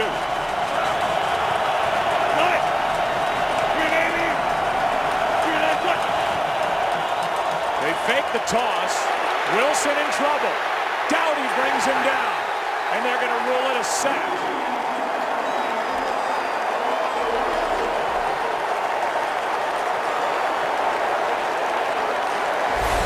Reed Dowdy, one of those guys who's had to play a lot this year because of the injuries at the safety position, and a real active guy around the line of scrimmage. Does an excellent job of chasing Russell Wilson down from the backside. That's the 5th Redskins sack of the game, and Jim Haslett has got to be thrilled with the way his group was playing defensively. And you get the feeling if they're going to win this game, it's going to be on the strength of their defense instead of RG3 taking over. More on him, and somehow Crawford hangs on. Jeremy Lane at the body of Richard Crawford at the same time the football did. I don't know how you hang on to a punt dropping out of the sky and get hit like that. You see Lane on the outside. The center who comes down and is the one able to put a hit on him. And I'd want no part of returning punts in the National Football League. The crowd is chanting RG3, but you just said it. So far, Griffin's been a non-factor and nothing like he was prior to the injury against the Ravens. Had a couple of decent runs early in this game, but 12 yards on the night. And only 84 yards passing. He keeps it here limping all the way. And at some point, don't you have to think about Kirk Cousins coming into this ball game? Because this, first of all, he's vulnerable, Griffin. Secondly, he's not able to do what makes him great, which is run the football or pull it out and throw it downfield. Well, when he strings this one out, he has no ability to really plant and then get going up the field. This is what we saw earlier in the game, that same kind of run. You see some lanes there where he's just trying to get as much as he can, get to the sideline. But yeah, I mean, Kirk Cousins, he's shown limited playing time. He's been excellent coming off the bench. And his ability to throw the ball, and it's a different style, a lot more bootlegs when he's playing. Here's Morris carrying it for a first down. We'll give you a look at the day for RG3. Early, he hit his throwing hand on a helmet. That's where he injured the knee. Limping since then. He did throw 2 early touchdowns. Got that extra hit from Irvin, but he is a compromised player right now who is not able to run and is not the threat that the Redskins relied on all season to win the NFC East. And we see his numbers throwing the football, and we just don't know, how much the knee's affecting that part of his game. Looks like more confusion back there as Griffin throws high for Morgan. It's interesting, though, when we came into this game, Pete Carroll really wanted RG3 to have to beat them. And he wanted to be able to stop Alfred Morris, especially Morris coming off of the game he had last week. And they really have not been able to do that. Alfred Morris has been effective running the football in this game. And RG3 just has not been able to be the complementary player to Alfred Morris throughout the evening. Only one completion for Griffin over 11 yards the entire game, and it's Morris on 2nd and 10, getting 3. So now 3rd down for Robert Griffin III, and any decision obviously would be that of that man, Mike Shanahan, 2-time Super Bowl champion head coach with the Denver Broncos, and the 60-year-old's been revitalized here with the Redskins thanks to Griffin, Morris, and the play of this defense during their 7-game win streak. Well, it sure helps here at 3rd and 7 that Chris Clemens is not on the field.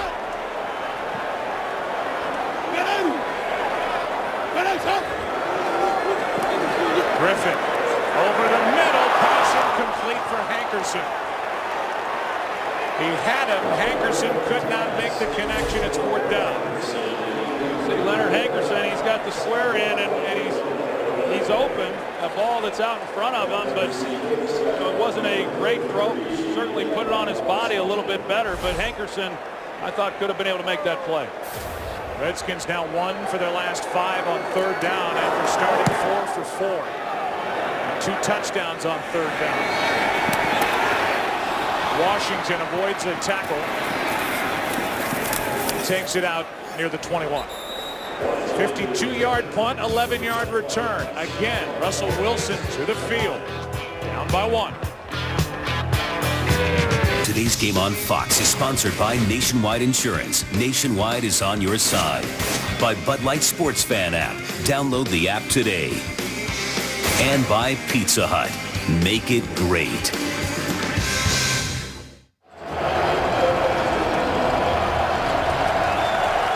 Kyle Shanahan, offensive coordinator, talking it over with RG3. Kirk Cousins listening, but it's Russell Wilson from the 21.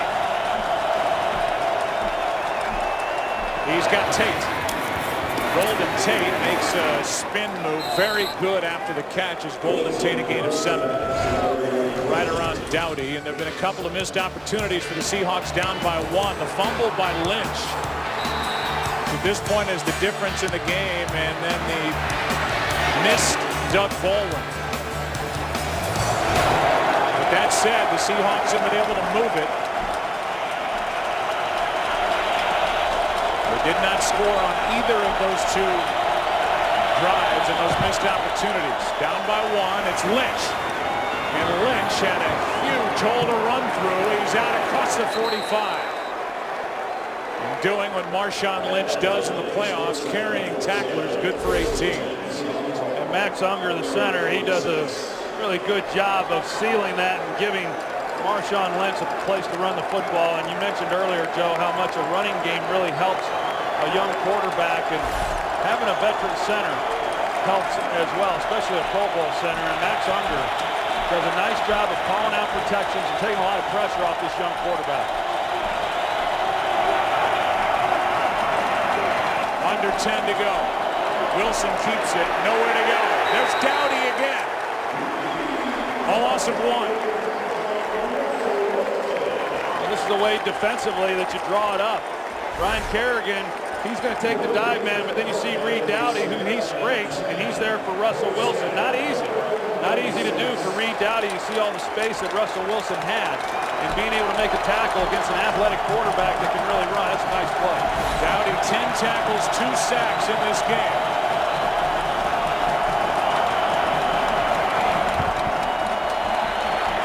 Pass pass is dropped.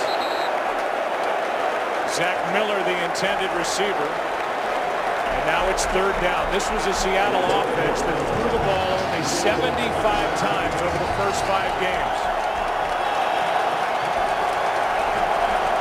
But then they opened it up for Russell Wilson. It's in his hands. Base for 3rd and 10.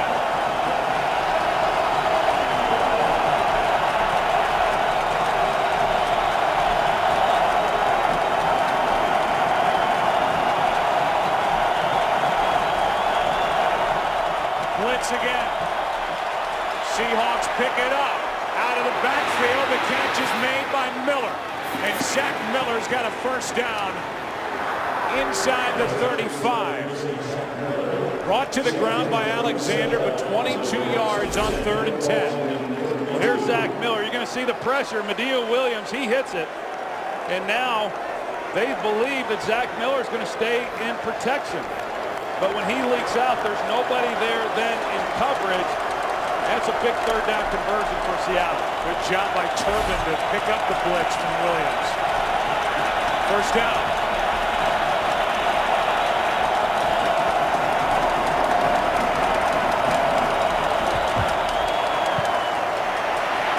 Wilson chased by Riley.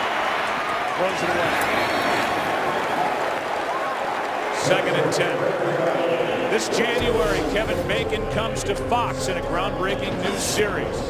One man stopped the serial killer and his deadly followers. The following premieres Monday, January 21st, right around the corner here on Fox. Well, now Seattle Seahawks are getting into that range where you start to say, okay, do they attempt a longer field goal with Hauschka, or just what exactly is the thinking over there by Pete Carroll?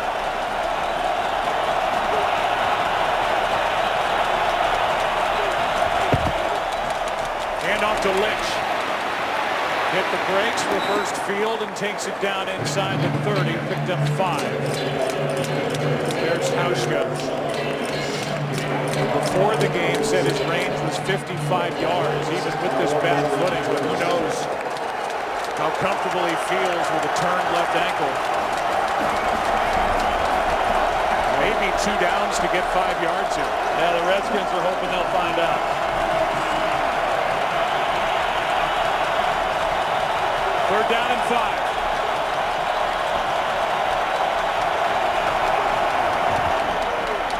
It's Lynch. First down.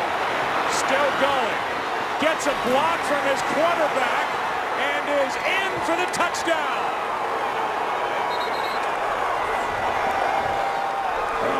How about the rookie quarterback sprinting downfield to get in front of Marshawn Lynch to help get him into the end zone? Really a great run by Marshawn Lynch as well. You're going to see the move that he makes once he moves through the line of scrimmage. Right there to get to the outside. And then Russell Wilson once again. This guy is not just a spectator. Even with Marshawn Lynch that far down the field, Russell Wilson getting out in front of him, doing what he can to help. And now going for 2. This will be their first 2-point attempt all year. They're looking at the scoring play upstairs to make sure Lynch got in. Let's take a look before we go to break. Looked like he clearly got in, but in a booth review, the call when we come back. After reviewing the play, the ruling on the field is confirmed. The touchdown. And now to the replays. They're going to see D'Angelo Hall. He comes in to make a play on Marshawn Lynch. Lynch just gives him the leg and takes it away. And as I said, D'Angelo Hall, he's an excellent tackler, but he left some laundry on the field there. 2-point try, first of the year for the Seahawks.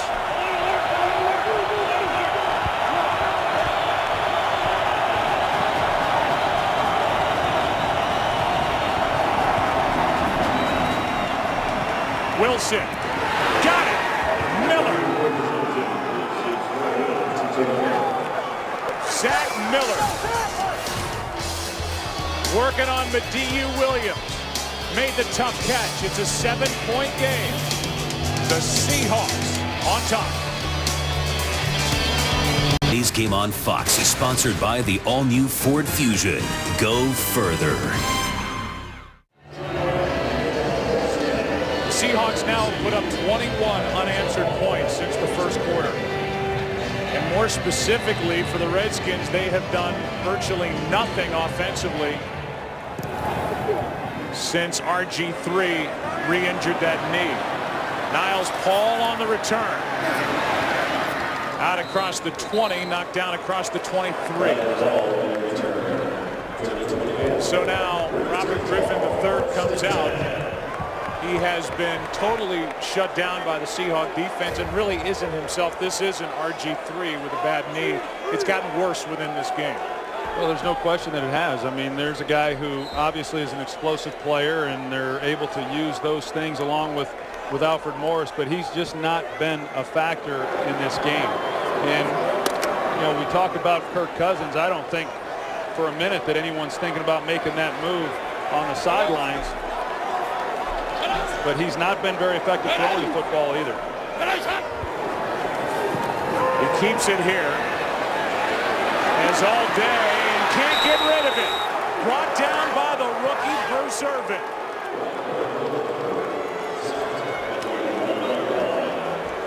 Griffin is sacked and a loss of 12. Now you're going to see the play action, and when Robert Griffin gets to the outside, we've seen it all year. He would take this right here. You see all that field out in front of him, and then he goes down. So even for a guy who's been able to do so much with his legs, it's changing the way he's thinking about playing the game as well, because you would never see a guy make a play on him like that in the open field. Now 2nd and 22. And snap.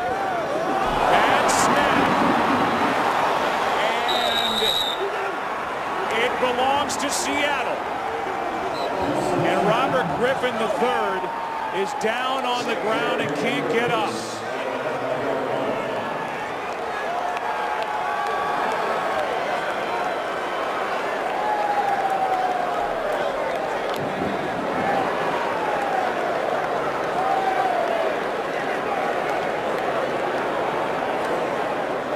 Stunned silence here at FedEx Field is one of the brightest stars to come into this league in a long time.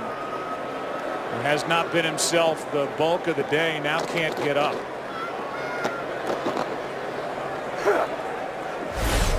Let's take another look. You're going to see the snap of the ball. It's low, and then as he goes down, but as he's trying to get it here, you see that knee go. And Joe, it kind of goes back to the point that you made earlier as far as the conversation or lack thereof that occurred when the injury happened 4 weeks ago between him and between Mike Shanahan and Dr. James Andrews, and whether or not RG3 was at risk playing in this game with that injury. The later part of that article we talked about earlier, Dr. Andrews was saying, I'm the one that shut him down that day finally. I've been a nervous wreck letting him come back as quick as he has. He's doing a lot better this week, but he's still recovering, and I'm holding my breath because of it. That's Dr. Andrews right there in the trench coat and the stocking cap. And simply put, he was talking about Robert Griffin III, saying that he's a compromised player out there, and he is still in the process of healing, while this Redskins organization, for the most part this season, has been flung on his back. They tried to get themselves on his back one more time, and that right knee finally gave out. Take a break. RG3 saluted the fans as he limped his way off the field and put his arm around his head coach, then exited through that door again. Kirk Cousins is getting loose, but right now it's on the Redskins defense or the Seahawk offense, as after the turnover on that snap by Will Montgomery, the Seahawks have it 1st and goal at the 5, up by 7. They run it with Lynch. Jackson makes the play on his back, a gain of 1.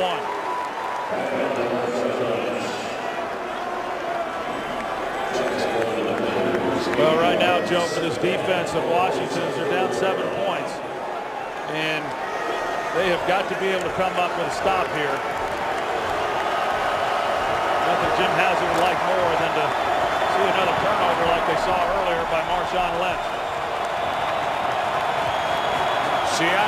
by 7. Big day for Lynch. 130 yards as Wilson fires it right through the hands of his tight end, Zach Miller. And now it's 3rd and goal. Had a chance on Zach Miller as well. A little better throw. May have been able to put it on him. He was across the goal line, and just a ball that sailed on Russell Wilson. Big opportunity for the Seahawks, already up 7. Crowd tries to get back into it after watching RG3 limp off the field. 3rd and goal.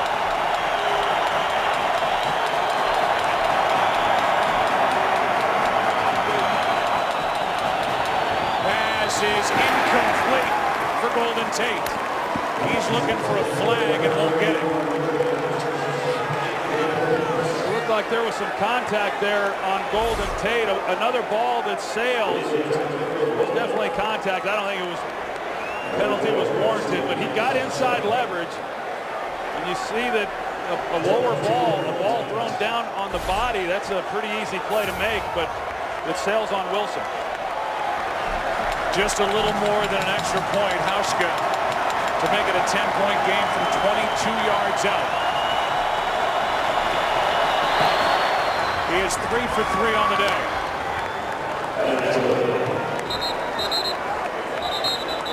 So now a 2-score game, and Mike Shanahan is without his playmaker, Robert Griffin III.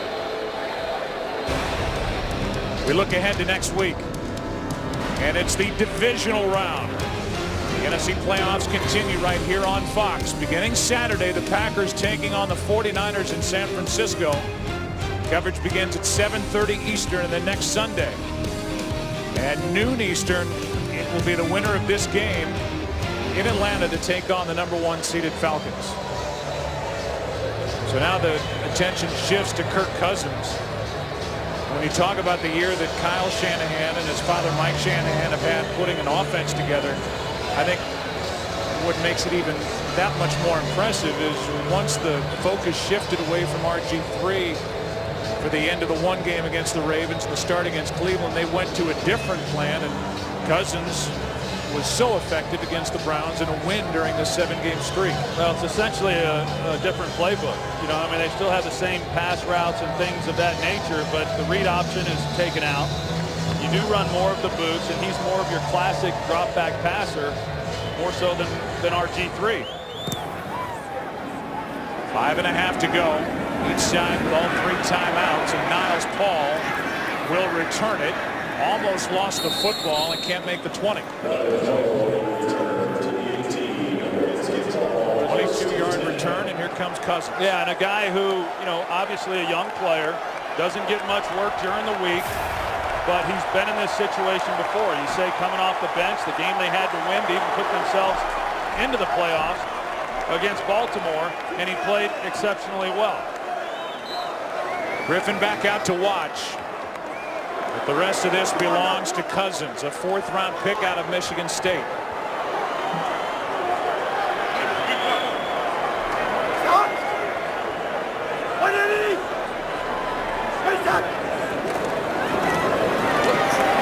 Pass is caught. That's Hankerson.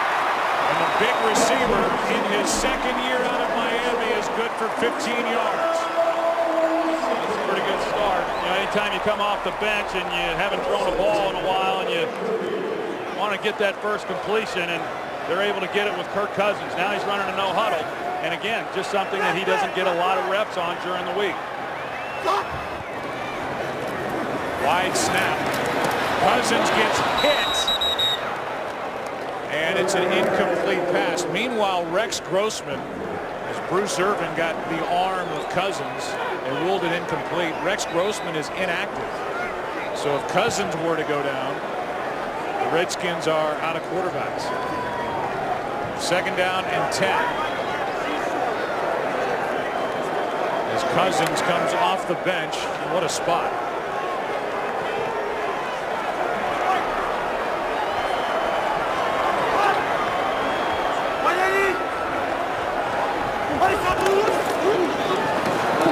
Pass to the sideline is caught by Hankerson. good throws from Cousins to start his night. And Hankerson's being covered by Marcus Trufant, and when you get into this situation against these corners, and Brandon Browner, and we've seen him have a few troubles in this ball game tonight, but then Richard Sherman on the opposite side, and this is a tough group to throw the football against. They're the two corners. Big physical cornerbacks. This is what Pete Carroll likes. Another bad snap. Cousins corrals it. And there'll be a loss on the play. Will Montgomery is struggling at center with these snaps and shotguns.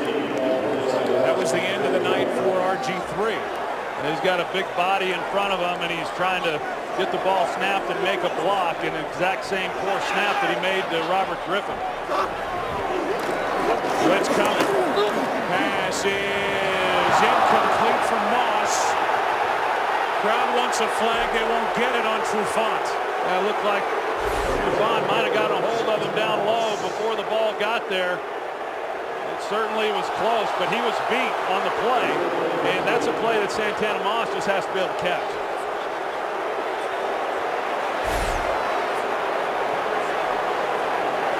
Now 3rd down and 14.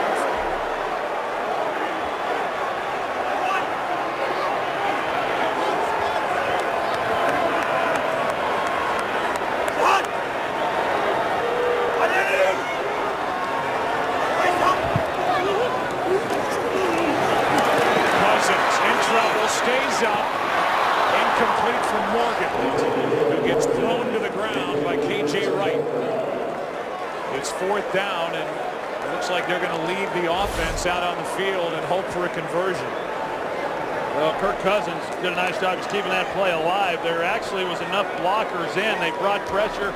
Marcus Trufant being one of the blitzers on that play, but the Redskins just unable to give Cousins the time that he needed. 4th down and 14.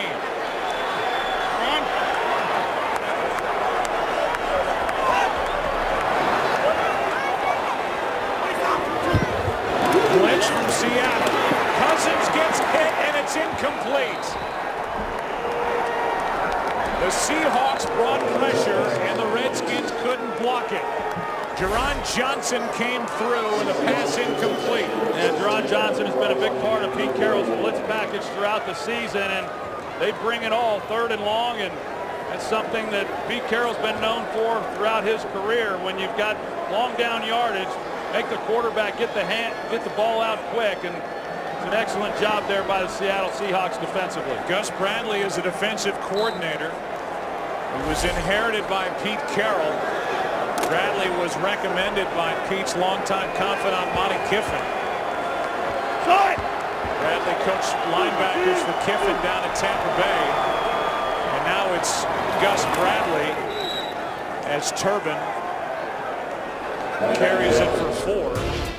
Gus Bradley is high on the list of potential head coaching candidates. You have to go back to 1983. The last time the Seahawks won a road playoff game, they were in the AFC. And they beat Miami behind quarterback Dave Craig and running back Kurt Warner 27-20 to go to the AFC Championship game for head coach Chuck Knox. 2nd and 6.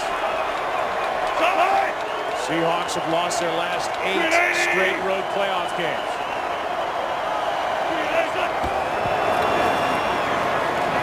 No flag on the field as Turbin carries it.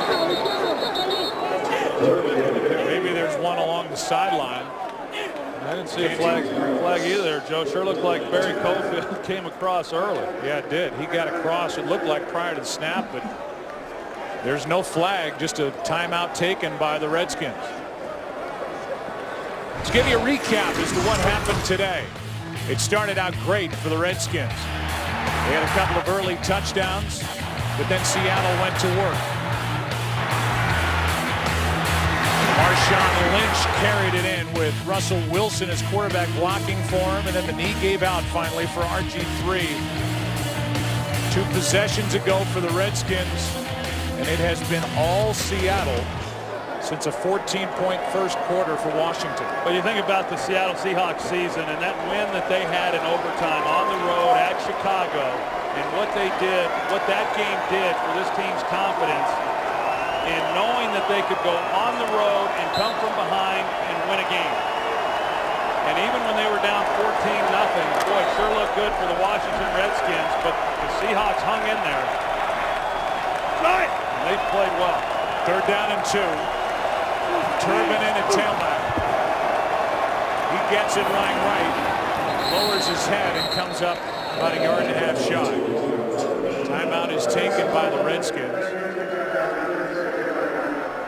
Meanwhile, if you talk defense for Seattle, Troy, their defense has allowed just 70 yards since allowing touchdowns in the opening drive and then the next one by Washington. And they allowed 129 yards. And for Pete Carroll's defense, and he knows what he wants, big up front, speed on the edges, big secondary. They led the league in points against, averaging just over 15 points. You're going to win a lot of games when you hold the opposition back. Well, #1 scoring defense in all of football, as you said, at 15 points. And boy, it sure looks like Washington was going to blow that out of the water when they scored on their first 2 possessions to get the 14 points. But as we know, they did nothing after that point. And what Pete Carroll and John Schneider have done assembling this roster, 284 transactions in the first year alone, has been really something to watch. 4th down and a long one. Pass on a 51-yard field goal try. Wilson floats it, pass caught. And a 1st down to Zach Miller. Inside the 30, and while there's been so much said about RG3, certainly by us, you look at the job done by Russell Wilson, and he is, what, 3 minutes away from a road playoff victory. What an impressive guy. We had a chance yesterday to sit down and visit with him, and as Pete Carroll said, from the day he was drafted when he showed up, he carried himself as though he was the starter. And he earned that job through the preseason, and what a story he is. Turbin running right, cuts up field, a nice pickup on 1st down. Jackson on the stop, a gain of 4, and this would be the biggest comeback win of the season for Seattle and their biggest postseason comeback win ever in franchise history. We were there week 1 when the Green Bay Packers hosted the San Francisco 49ers, but the 49ers are different. They've got Colin Kaepernick in at quarterback. Green Bay Packers impressive last night. When you heard the post-game interview, that game's on Fox Saturday night, 7:30 Eastern. Should be a great matchup.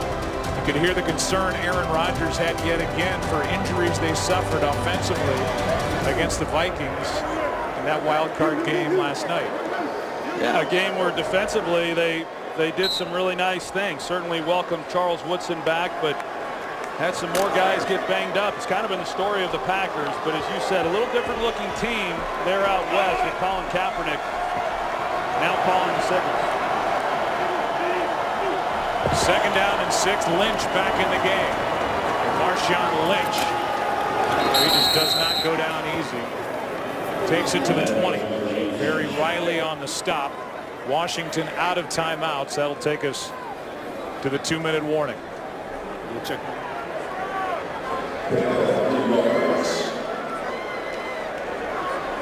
And so Pete Carroll, a head coach in his 3rd year with the Seahawks, his 3rd try at it at the NFL level. He's got this organization humming and on their way to a win. It's left in what appears to be a road playoff win for the Seattle Seahawks. A team that came in having won 5 straight, 7 of their last 8. Their defense clamped down. Their offense rode Russell Wilson and Marshawn Lynch, who gets it and just fights his way back to the line of scrimmage. And so now as we look ahead, we know that it'll be Green Bay at San Francisco. We also now know that barring the ridiculous it'll be the Seahawks at the Atlanta Falcons, and I know nobody wants to play the Seahawks team right now. Well, they're red hot. I mean, to come in here and win a game on the road and now playing with even more confidence, having won a playoff game, and to go on the road against the #1 seed Atlanta Falcons, hard place to play. But when you're a team that doesn't create a lot of mistakes and you play defense like Seattle does, pretty good formula. This is a 4th down play, 4th and 4. They fake it to Lynch. And Wilson will attempt to complete it along the sideline, but incomplete for the fullback, Michael Robinson. We know the 3 other winners. Houston beating the Bengals. Last night, the Packers took care of the Vikings. Earlier today, the Ravens beat the Colts. Ray Lewis and that great career will continue, and now the Seahawks are a minute 8 away from a win here in Maryland. You know, I've always believed too, Joe, that those teams that do win in the wild card round, they're able to play a lot looser in that divisional game than the teams that had the bye. And so this Seattle team, having got the jitters out of them in this one, I think they'll go into Atlanta and play pretty loose. Pass over the middle, incomplete to Paul Allen, who was there to save the day for Seahawk fans in Seattle and secure the deal in 1997. And while they were a division winner a couple of years ago, this team is on the upswing and at the beginning of what you have to believe with Wilson and Lynch and the good draft class they had of being good for years to come. Yeah, I think both these teams really, I mean, they're so similar in what they have and how they play the game. Incomplete for Morgan. You know, you think of Pete Carroll in his 3rd season in Seattle, Mike Shanahan his 3rd season here in Washington, and the real key this year, as we know, is that both of those coaches found their franchise quarterback. So Seattle obviously goes on next week, and this Redskins organization has a lot to be proud of and a lot to build on with RG3 and Alfred Morris. Interestingly, both head coaches took over in 2010. The first draft picks were left tackles. Both are Pro Bowlers this year. O'Coon for Seattle as the pass is caught on 3rd down by Moss. Trent Williams for Washington. But life's good as a head coach when you have a franchise quarterback. You just have to hope for the Redskins that is not a lingering serious issue with the right knee of RG3 after what we saw earlier in this quarter. 4th down and 5. The pass incomplete for Paulson. And the Seahawks will take over with 35 seconds left. And Pete Carroll, who gave it a try with the Jets, gave it a try with New England 2 times in the playoffs for the Patriots, is going to get a win here. They got that stunning upset at home over the Saints a couple of years ago, but this has a different feel to it. At least in my opinion, they have every reason to believe they can get all the way to New Orleans in the Super Bowl. Well, Pete Carroll even said it, that back in 2010, even when they won at home in the wild card round against the Saints, he knew that they were a long way from being a good football team. The lockout, he feels, really hurt them last year, but this year, a young team, a great draft class, a phenomenal rookie season by Russell Wilson. The Seattle Seahawks are going to be around a while. Talked to Wilson yesterday. He said, I'm not nervous at all. I'm never nervous when I'm prepared. And he said, ignore the noise, as Aaron Andrews said at the beginning of the day. Two good friends, Pete Carroll and Mike Shanahan, come together in midfield. Well,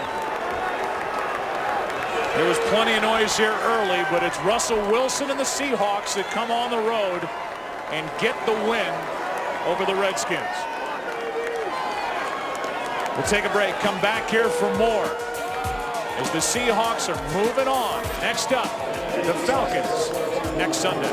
Back after this.